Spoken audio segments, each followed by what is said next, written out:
जय श्री राम, जय श्री राम, जय श्री राम, जय श्री राम। सभी को प्यार भरी हृदय से जय श्री राम, जय श्री राम, जय श्री राम, जय श्री राम। ओम ओम ओम ओम। चलो, एक शब्द होता है, सुना होगा आपने, आपने कहीं पढ़ा होगा, किसी के विद्वान के मुख से सुना होगा, मानसिकता। सुना कभी आपने कि वह फला व्यक्ति की तो मानसिकता ही ऐसी है, अर्थात मानसिकता सोचने की शक्ति, उसकी सोचने की शक्ति या विवेक शक्ति कह लो, आप उसकी विवेक शक्ति कह लो, सोचने की शक्ति कह लो या मानसिकता कह लो। आपने सुना होगा कि उसकी तो मानसिकता ही ऐसी है, वो तो बचपन से ही ऐसा ही है, उसकी तो मानसिकता ही ऐसी है।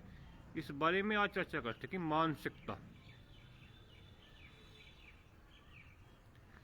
मानसिकता हम सभी की ऐसी है, उसमें हम भी आ गए और करीब करीब सभी आ गए।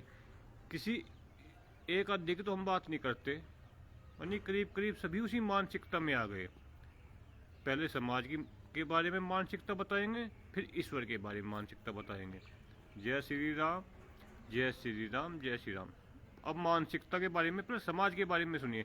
हम सभी की मानसिकता उसी श्रेणी में रखते हैं। जय श्री राम, जय श्री राम। मेरी जो बेटी है या मेरी जो बहन है, वह हमेशा खुश रहे, इसके लिए सभी पिता और सभी भाई प्रयास करते हैं। भाई, बेटी का ससुराल में जाके बेटी हमेशा खुश रहे, उसके लिए अच्छी दावत करेंगे, अच्छा फर्नीचर देंगे, अच्छी सोने की चीज़ें देंगे, जितना भी हो सके। अगर उसके पास पैसे भी नहीं है, एक पिता के पास या एक भाई के पास पैसे भी नहीं है, तो वह प्रयास करेगा, दाएं बाएं से कर्ज लेगा, जमीन पे कर्ज लेगा, दाएं बाएं से कर्ज लेगा, लेकिन प्रयास करेगा मेरी बेटी ससुराल में जाके खुश से रहे।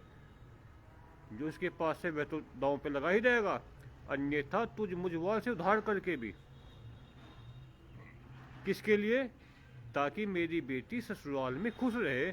इस मानसिकता के साथ वो अधिक से अधिक धन लगाएगा, खाने में बहुत अधिक धन लगाएगा, फर्नीचर देने में, जहाँ तक उसका प्रयास होगा अधिक से अधिक धन खर्च करेगा, इस मानसिकता के साथ कि मेरी बेटी अपनी ससुराल में जाके खुश हो।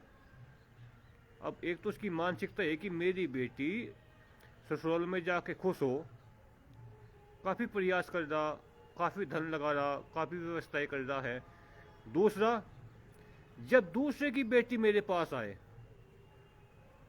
समझिए, जब दूसरे की बेटी, दूसरे की बहन, एक भाई की बहन या एक पिता की बेटी मेरे घर पे आई, जब मानसिकता बदल गई,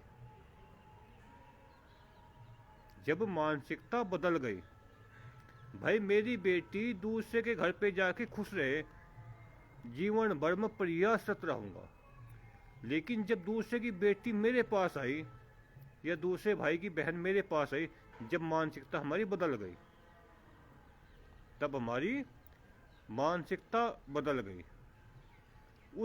जब दूसरे की बेटी हमारे घर पे आती है, हम उसके प्रति वह मानसिकता नहीं रख पाते जो हम अपनी बेटी के प्रति मानसिकता रखते हैं, तो मानसिकता बदली।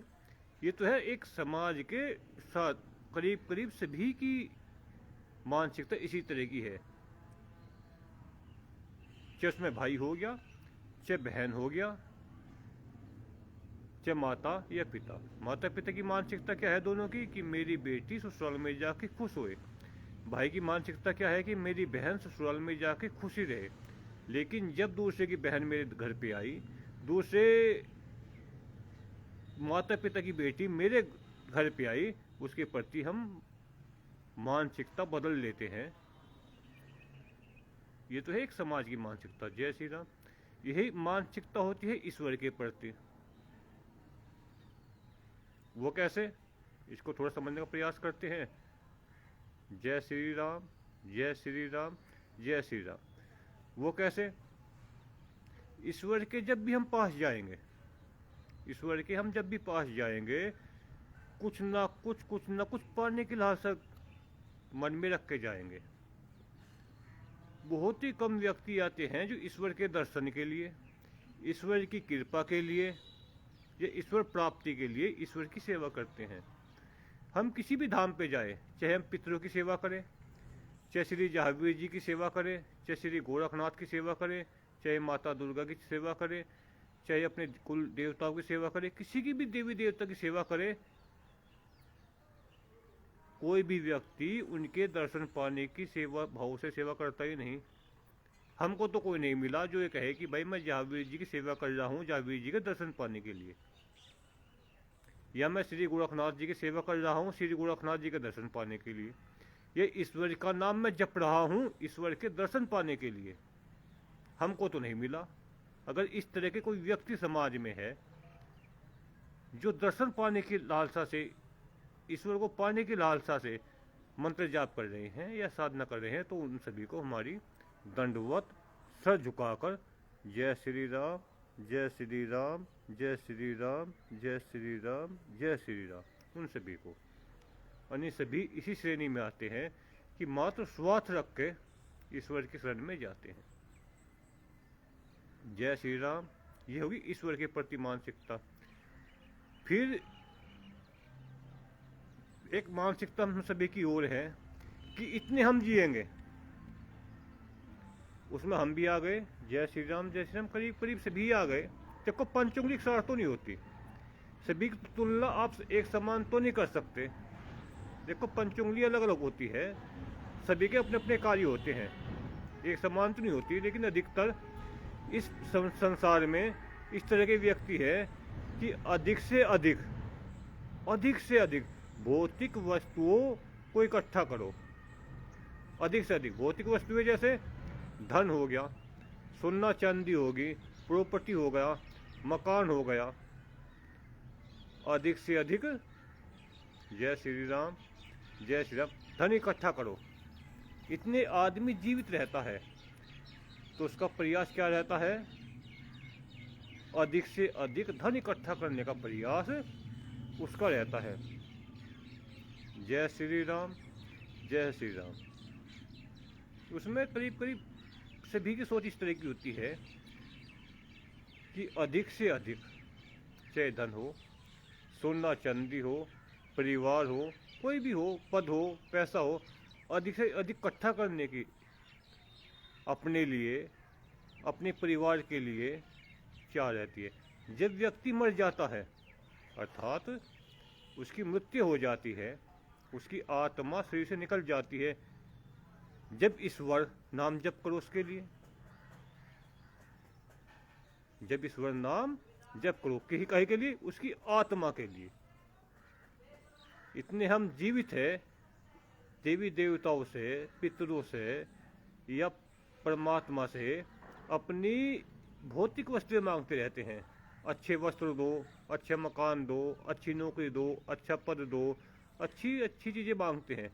जब हम अपनी आत्मा के निमित्त कुछ नहीं मांगते, और जब मृत्यु को प्राप्त हो जाता है फिर उसकी आत्मा के निमित्त कार्य करते हैं। भाई एक व्यक्ति मर गया, आप सभी ने देखा होगा अक्सर, करीब करीब कि जब व्यक्ति मर गया तो उसकी आत्मा के निमित्त कुछ न कुछ कर्मकांड, यज्ञ, पूजा, गरुड़ पुराण, गायत्री महामंत्र आदि कार्य करते रहते हैं। कब, जब मनुष्य मर गया। देखो मानसिकता बदली ना। जीते जी तो हम उसके लिए ये पूछते हैं कि तुम्हारे पास धन कितना है, पैसा कितना है, सोना कितना है, पद क्या है, वस्त्र कितने हैं। कोई ये नहीं पूछता कि तुम्हारे पास मरने के बाद आपकी आत्मा का साथी कौन है, आपने अपनी आत्मा के निमित्त क्या किया है, कोई नहीं पूछता। तो मानसिकता बदली। जय श्री राम, जय श्री राम, जय श्री राम। इसलिए हमारा आपसे अनुरोध है, मानसिकता को ठीक करें। जैसे दूसरे की बेटी, जैसे दूसरे की भाई बहन, उसको भी उतने सम्मान दे जितना सम्मान हम अपनी बहन को या एक पिता अपनी बेटी को देता है। और जीते जी भी कुछ ऐसे कर्म करे, वे निस्वार्थ कर्म होने चाहिए आपके, जो मरने के बाद आपकी आत्मा का साथ दे। आपकी आत्मा का साथ कौन देगा? जो निस्वार्थ आप कर्म करोगे, जो स्वार्थ के वश आप काम करोगे, वो आत्मा का साथी कभी हो ही नहीं सकता। स्वार्थवश आप पैसा कमा सकते हो, स्वार्थवश आप प्रॉपर्टी बना सकते हो, स्वार्थवश आप कुछ भी कार्य कर सकते हो, लेकिन आत्मा का साथी आपका नहीं होगा।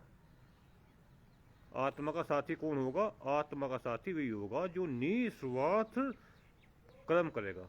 और वो क्या कर्म है? निस्वार्थ। केवल एक ही कर्म है, केवल एक ही कर्म है, केवल एक ही कर्म है, भगवान का नाम जपना, भगवान का नाम लेना, जय श्री राम, जय श्री राम, जय श्री राम कहना।